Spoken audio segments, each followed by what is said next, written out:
A determined leader with unwavering faith. Work tirelessly, and you'll reap the rewards. He compensated his team fairly, demanded their best effort, and never pried into their lives after hours. Until one evening, he did. A dedicated employee stayed late, only to discreetly receive a takeout container hidden like a secret. But when he unintentionally trailed her home that night, what he witnessed shattered his beliefs about work, success, and the price of survival.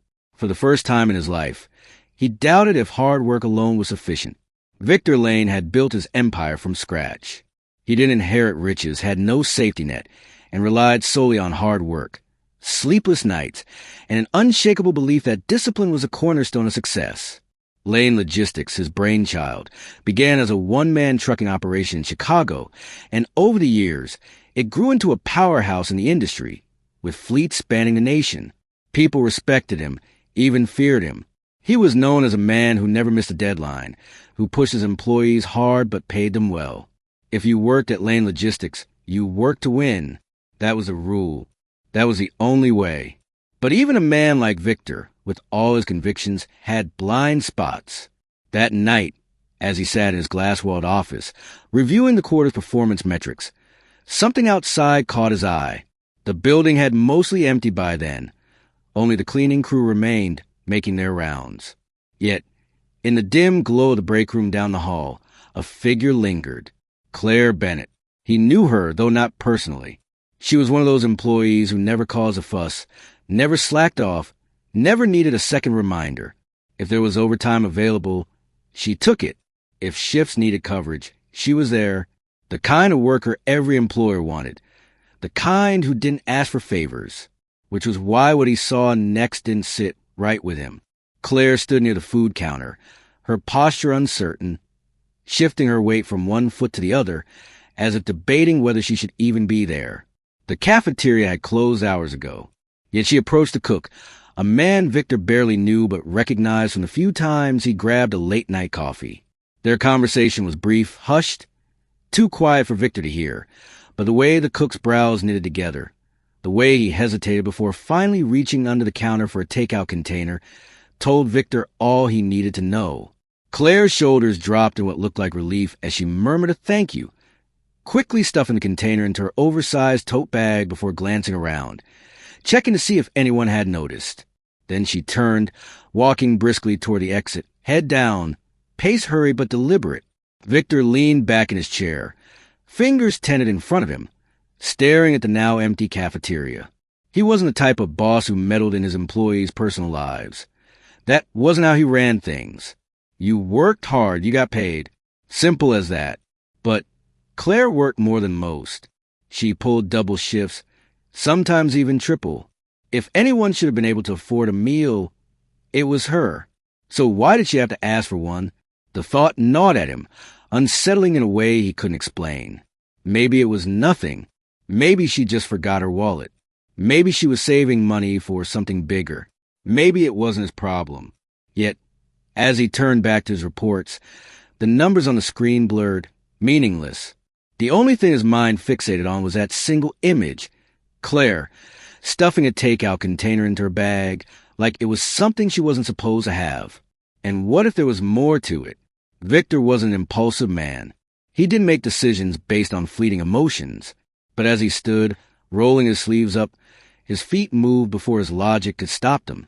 By the time he stepped outside, the night air was cool, crisp, biting against the skin, and Claire was already in the distance, walking toward the nearest bus stop. No car keys, no waiting ride, just her and the seat on her back. Victor hesitated. This was crossing a line. And yet, when the next bus arrived and Claire stepped on, he found himself doing the same. The bus rattled forward, its dim overhead lights flickering every few seconds, casting brief flashes of harsh white across the rows of mostly empty seats. Victor sat toward the back, far enough to avoid drawing attention, but close enough to watch. Claire had taken a seat near the middle, her posture slouched, her head resting against the cold window. She looked exhausted, not the kind of tired that sleep could fix, but the kind that settled deep in the bones, the kind that came from carrying too much for too long. The city passed in a blur outside, the neon glow of gas stations, the warm-lit windows of late-night diners, the endless stream of headlights stretching down the highway. But as the bus pushed farther from the business district, the landscape began to change. The buildings grew smaller, older, the streets darkened, the sidewalks cracked and uneven, the storefronts replaced with boarded-up windows and chain-link fences. Victor realizing that he had never been to this part of Chicago. Not really. It existed in the same city on the same maps, but it was a different world. Claire barely moved. She didn't check her phone. She didn't fidget. She just stared out the window with the kind of quiet acceptance that made something uneasy stir inside him. How many nights had she done this? How many times had she ridden the same bus, taken the same route home after working shifts that should have been impossible? The bus slowed. Claire pulled the stop cord without hesitation, like she had done it 1,000 times before. As the doors hissed open, she adjusted the strap of her tote bag, pulled her thin jacket tighter around her body, and stepped out onto the sidewalk. Victor hesitated. This was going too far, but his feet moved anyway. He exited a few paces behind her, keeping his distance, his hands shoved into the pockets of his tailored coat. The air smelled like rain on pavement, damp and heavy. Streetlights flickered, some working, some not. The houses here weren't abandoned, but they weren't well kept either. Paint peeled from the siding. Mailboxes leaned at odd angles. The kind of place where people didn't expect much, where survival came before comfort. Claire walked with purpose, even in exhaustion. She turned a corner, past a row of rusted railings and dimly lit porches, until she reached a small apartment complex, one that had clearly seen better days. She climbed the stairs to the second floor, pulled out her keys, and pushed open the door. Victor slowed his steps, stopping just before the building. Through the thin, yellow curtains, he saw it. The apartment was bare. Not the kind of bare where someone had just moved in, but the kind where someone had been living with nothing for a long time. No couch, no dining table. No signs of comfort. Just a single mattress on the floor, a few blankets, a plastic crate with neatly folded clothes stacked on top, and then 2 small heads peeked out from the side of the mattress. Children. Victor's stomach tightened. Claire knelt beside them, her movements slow but careful, her exhaustion pushed aside the moment she saw their faces. She set the takeout container on the floor, opening it with deliberate gentleness, like it was something fragile. The kids, a boy and a girl, no older than 5 or 6, scooted forward immediately, eyes wide, movements quick. Not the casual reach of kids grabbing a snack, but the urgent kind of hunger, the kind that came from waiting too long. She split the meal between them, making sure each got an equal share, but she didn't eat. She just watched. Victor stood there, the weight of the moment pressing down on him. He had spent years building a business, pushing employees to work harder, faster, longer. But had he ever really looked at them? Had he ever stopped to consider what happened after they clocked out? Claire wasn't just working double shifts. She was surviving them. A gust of wind swept down the street, rattling a loose metal sign nearby. Victor took a step back, his mind racing, his chest tight. He needed to leave. This wasn't his business. He had already seen too much. But as he turned, a small voice cut through the night. "Mommy, are we going to have breakfast tomorrow?" Victor froze. Claire hesitated just for a second. Then, with quiet certainty, she smoothed her daughter's curls back from her face and whispered, "Of course, baby, I'll figure out." She smiled, but Victor sighed for what it was. It wasn't real. It was a shield, a fragile thing meant to comfort someone else, not herself. And just like that, something inside him shifted. Because this wasn't just an unfortunate situation. This was a broken system. And for the first time, he wasn't sure if just working hard was enough to fix it. The next morning, Victor sat at his desk, staring at his laptop screen, but the numbers in front of him blurred into meaningless shapes. For the first time in years, work didn't hold his focus. His mind was somewhere else, in a dimly lit apartment, on a cold floor, watching 2 hungry children eat from a takeout container their mother had asked for. He had spent the night turning it over in his head, trying to rationalize it, trying to convince himself that he had no obligation to get involved. Claire had a job. She worked hard. He paid his employees fairly. If she was struggling, that wasn't on him. That was life. That was the way the world worked. Except that logic fell hollow now. A soft knock at his office door pulled him back. His assistant peered inside, her expression unreadable. "Claire Bennett is here to see you," she said. Victor straightened, his expression smoothing into something neutral. He had spent the past hour debating whether he should be the one to call her in, wondering if there was a way to bring up what he had seen without making her defensive. But now she was here, of her own choice. That meant something. Send her in. The door opened, and Claire stepped inside, moving like someone bracing for impact. She looked just as exhausted as she had the night before, but there was something else in her eyes now, a quiet wariness, a hesitation that hadn't been there before. She sat across from him, her hands folded neatly in her lap, her posture too rigid, too controlled. "You wanted to see me, sir?" Her voice was steady, professional, not a hint of emotion. Victor studied her for a long moment, debating how to start. He had rehearsed a dozen different ways to approach this, but now, sitting across from her, none of them felt right. So finally he just said it. "I saw you last night." Claire stiffened. It was slight, barely noticeable, but Victor caught it. "Excuse me, I followed you home." The words came out even careful, but there was no easy way to say it. Her reaction was instant. A sharp inhale, a flicker of something across her face, confusion, then anger, then something colder. Her fingers curled into fists, but she didn't move, didn't lash out. I don't understand," she said, but her voice had changed. It wasn't steady anymore. It was tight, controlled, like someone trying not to panic. "I saw you take that food home," Victor continued, keeping his voice calm, steady, giving her space. "I saw your apartment, your kids." Her breath hitched, and just like that, the wall came up. Her expression hardened, her shoulders squared, and suddenly the woman sitting in front of him wasn't just Claire Bennett, his employee. She was a mother protecting her children, a fighter refusing to break, someone who had been through this conversation before and knew exactly how to handle it. "This isn't," she started, shaking her head, already preparing her defense. I'm not here to judge you," Victor interrupted, leaning forward slightly. "And I'm not here to pity you either." Claire looked at him, then really looked at him, as if trying to gauge whether or not he was lying. She was used to being dismissed, used to being told to work harder, used to people looking at her and seeing a problem instead of a person. "I'm here because I should have seen it sooner," Victor said, "and I want to fix it." Claire swallowed hard, blinking rapidly, like she was trying to keep herself from showing too much. "You don't have to do this," she whispered. "Yes, I do," Victor said firmly. Silence settled between them, thick and heavy. For the first time, she didn't have an answer. Victor reached into his desk drawer, pulling out a thick envelope and slid it across the desk toward her. Claire's eyes flicked to it, but didn't move. "This isn't charity," Victor said before she could protest. "This is an investment. In you. In the people who make this company run." She didn't reach for it. "I want to raise wages," he continued. "Provide better hours, child care support, emergency assistance." His voice was steady, but there was urgency in it now. Something raw, something real. "I need your help to do it the right way. To make sure no one else has to go home the way you did last night."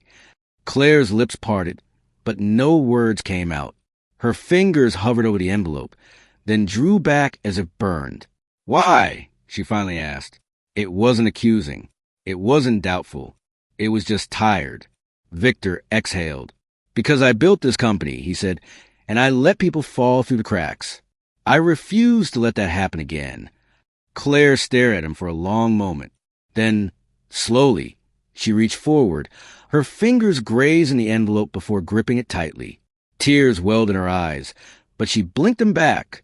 She wasn't used to accepting help. She wasn't used to anyone even offering it. Victor met her gaze, his own unwavering. "You don't have to do this alone anymore." Claire swallowed hard. Then, finally, she nodded. A moment later, she stood, shoulders squaring, as she held the envelope to her chest. And for the first time in a long time, she allowed herself to hope. Victor watched her walk out, something solid and unshakable settling deep in his bones.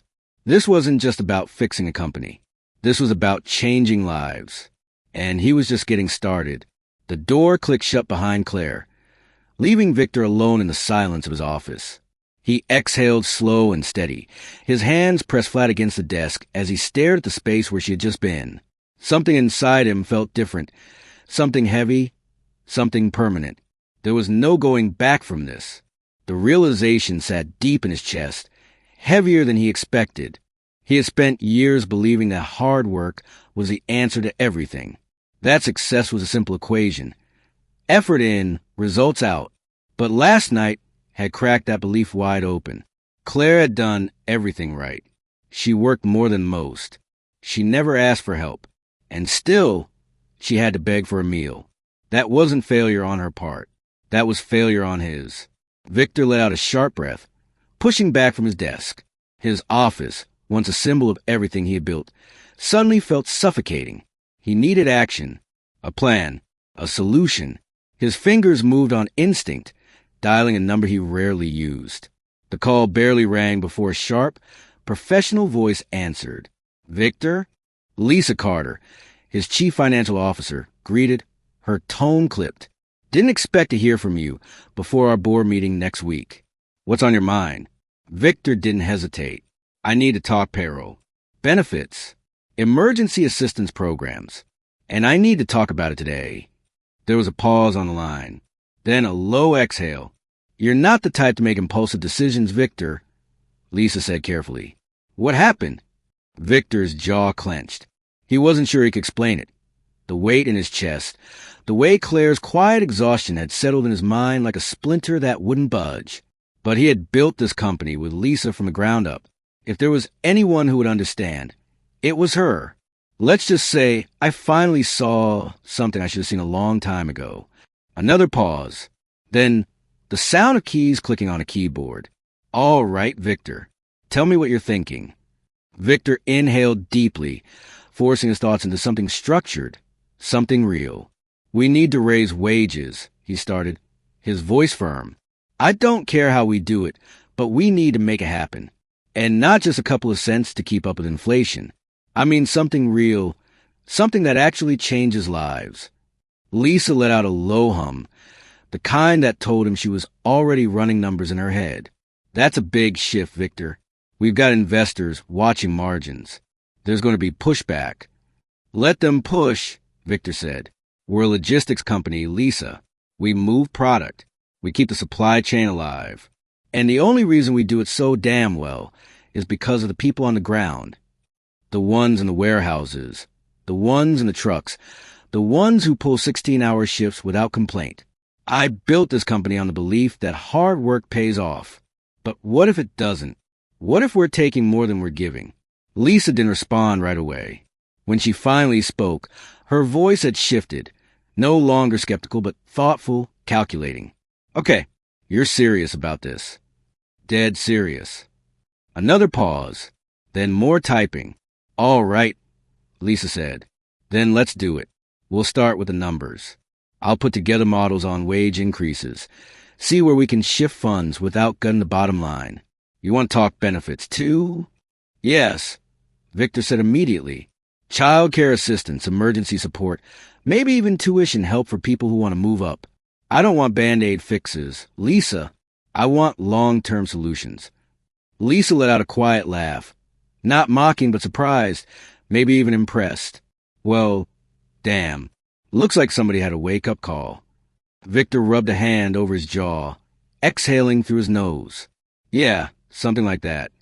All right, Lisa said. Give me a few hours. I'll have a preliminary report by the end of the day.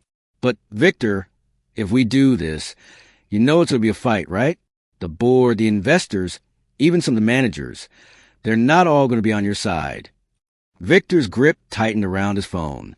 He thought of Claire sitting in his office, her hands clenched in her lap, her voice barely above a whisper when she said, You don't have to do this. Then we fight, Victor said. Lisa chuckled. Damn right we do. I'll call you when I have numbers. The line went dead. Victor exhaled, leaning back in his chair. But for the first time in a long time, the weight in his chest didn't feel like pressure. It felt like purpose. This wasn't just about business anymore. This was about doing the right thing. And for the first time in his career, Victor Lane was about to bet everything on the people who made his company what it was. The boardroom was silent, the kind of silence that felt sharp, edged with tension, thick with unspoken resistance. Victor sat at the head of the long glass table, his fingers steepled in front of him, eyes steady as he took in the faces around him. Men in press suits, women in sharp blazers. People who had spent years analyzing numbers but had never once set foot in a warehouse, never clocked in for a back-to-back shift, never had to choose between rent and food. Lisa sat beside him, her expression unreadable, but Victor knew her well enough to sense the calculation running behind her eyes. She had come prepared. She always did. Reports printed, spreadsheets color-coded, projections mapped out. Every possible argument against what they were about to do had already been dissected and countered, but that didn't mean the fight would be easy. Across the table, Daniel Grant, one of their longest-standing investors, cleared his throat, leaning back in his chair like a man who had already decided he didn't like what he was about to hear. Victor, let me make sure I understand this correctly. You're proposing an across-the-board wage increase, more benefits, a fund for emergency assistance. And you want us to prove this. Why? Victor exhaled through his nose. Because it's the right thing to do. A beat of silence. Then a scoff from someone on the right. Come on, Victor, Daniel said, shaking his head. We don't run a charity. We run a business. Our employees are already paid competitively for this industry. If we start handing out raises like candy, where does it end? And what do you think the shareholders are going to say when our profit margins take a hit? Victor's jaw tightened. He could feel the weight of the room pressing down on him, the skepticism so thick it was almost tangible. But he had prepared for this. He had spent the past week poring over numbers, sitting in long meetings with Lisa, running through every possible rebuttal. This wasn't just emotion. This was logic. This was strategy. This was the future. We run a logistics company, Victor said, his voice even but firm. We don't make products. We don't develop new technology. We move things. And the only reason we do it better than anyone else is because of the people on the ground. The ones loading the trucks, driving through the night, pulling extra shifts just to keep this business running. They're not numbers on a spreadsheet. They're people. And right now they're being left behind. Lisa slid a report across the table. We've run the numbers, she said. Yes, this plan will cost us up front. But turnover rates? Those are killing us faster than any wage increase ever could. The time and money we spend constantly hiring, constantly training, it's bleeding this company dry. Retention is the key to growth. And if we invest in our employees now, they'll invest in us long term. Another board member, a woman in her 60s with silver hair pulled into a tight bun, frowned at the report but didn't dismiss it outright. You're telling us this is about sustainability? It's about survival, Victor said. You think competition is bad now? Give it a few years. If we don't build loyalty now, we're done. We can either be the company people want to work for, or we can be the company people leave the second a better offer comes along. The room fell into another uncomfortable silence. Victor could see the gears turning, could see some of them already doing the mental math, weighing risk versus reward. Some of them would never be convinced, but some were listening. Daniel folded his arms, his lips pressed into a thin line. And what if this doesn't work? What if all we do is lose money? Victor leaned forward, holding his gaze unshaken. Then I take the loss personally. That got their attention. Lisa's head snapped toward him, but she didn't say anything. Not yet. The rest of the board, however, murmured in low, surprised tones. Daniel narrowed his eyes. You're saying you'll cut your own salary? If that's what it takes, Victor said. And he meant it, every word. I built this company. If we fail, I take responsibility. But I'm telling you we won't, because I believe in this. I believe in them. And if I'm willing to put my own paycheck on the line for it, then you better start asking yourselves why you're not. Another silence. Then, finally, the woman with the silver hair, her name was Catherine, one of their oldest investors, sighed and pushed the report back toward Lisa. I think, she said, Slowly, carefully, it's time we start thinking about more than just the next quarter. I vote yes. Lisa's fingers tapped once against the table. Subtle, but Victor caught the small sign of victory. One by one, the votes fell into place. Not unanimous, not without resistance, but enough. Enough to change everything. By the time the meeting ended, Victor stepped out of the boardroom into the hallway, the weight in his chest finally lifting. Lisa walked beside him, glancing up at him with a knowing look. "When you said you were serious," she muttered, "I didn't think you meant your own damn salary." Victor let out a low breath. "It worked, didn't it?" Lisa shook her head, but he caught the small smirk she tried to hide. "Yeah," she admitted. "It did."